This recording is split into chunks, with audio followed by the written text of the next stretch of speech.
I can vividly remember my childhood home. It's an old Victorian-style house with tall ceilings and wooden floors that creak just so. And at the end of the hallway was my bedroom.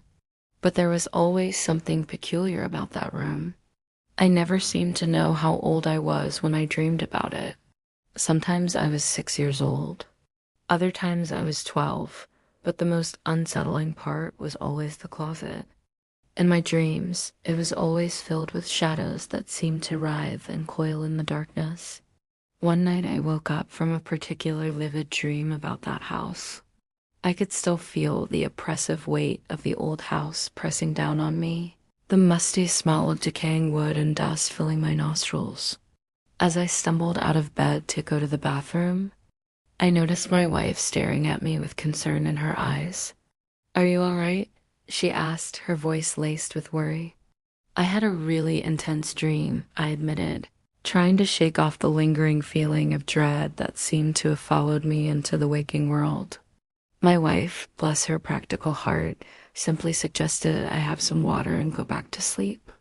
But as the night wore on, I found myself tossing and turning, unable to escape the suffocating grip of my subconscious.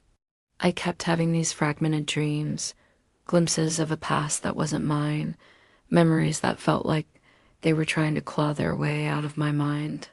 Each time I dreamed, my mom had no face, or she whispered in Latin, a language I don't understand. It was as if my own mind was betraying me, twisting and warping my perception of reality. I woke up in a cold sweat, my heart pounding in my chest like a drum solo in a horror movie. I got out of bed again, this time to pace the floor. That's when I started to notice things, strange things. I looked at my phone and saw a photo of my parents. My mom's face was blurry. I checked my birth certificate, which was hanging on the wall. My mom's face was also blurry in the photo on that too. I turned to my dad, who was sitting quietly in a chair. "Hey, Dad, do you remember the day I was born?" I asked, trying to keep my voice steady. He looked up from his book, and his eyes, usually twinkling with life, seemed distant, almost haunted. "What?" he said, his voice raspy. "You were born in a hospital, John?" he replied slowly, as if coming back to a memory he couldn't quite grasp. But then he looked away again, and I saw a flicker of something in his eyes, something that looked a lot like fear.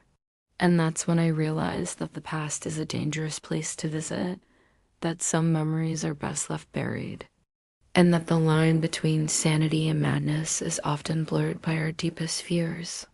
What I wouldn't give to erase some of my memories, to rewrite them, to forget. Because forgetting can be a kind of freedom, a chance to start over, but remembering only brings pain. Thank you for listening. If you enjoyed this video, there are more videos available. Also, if you're looking for more ways to enhance your storytelling experience, consider checking out the podcast. The podcast is a collection of the best horror stories submitted by listeners like you, as well as original stories written and performed by me. There's something for everyone. So go ahead, subscribe to the channel, and immerse yourself in the world of scary storytelling.